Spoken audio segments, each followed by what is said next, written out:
Ever wondered why, despite owning the latest smartphone, you're still not utilizing it to its maximum potential? It's not about the gadget's complexity, but how we approach the technology. Today, we're breaking down the vast world of smartphone usage into simple, bite-sized steps. Firstly, it's crucial to understand the basic functionalities of your smartphone. This includes making calls, sending text messages, and using the internet. Dive deep into your phone settings, familiarize yourself with the different options, and customize them to your liking. Secondly, explore the world of applications. There are millions of apps available that can elevate your smartphone experience. From fitness tracking to language learning, there's an app for almost everything. Understand how to download, install, and update apps. Thirdly, smartphones aren't just communication devices. They are also powerful multimedia tools.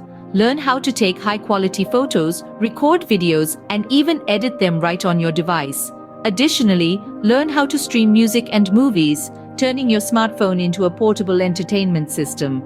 Fourthly, smartphones can also function as personal assistants. By using voice-activated features like Google Assistant or Siri, one can schedule appointments, set reminders, and even get traffic updates. Learn how to activate and use these features for a seamless, hands-free experience. Finally, the aspect often overlooked: security. It's important to secure your smartphone using features such as fingerprint scanning, facial recognition, or a simple passcode. Regularly update your device's software to protect it from potential threats.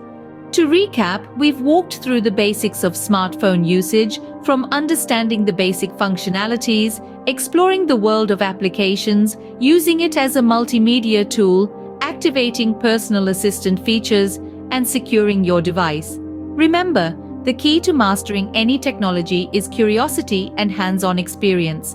So, don't hesitate to explore and experiment with your smartphone. After all, it's not the technology that's complex.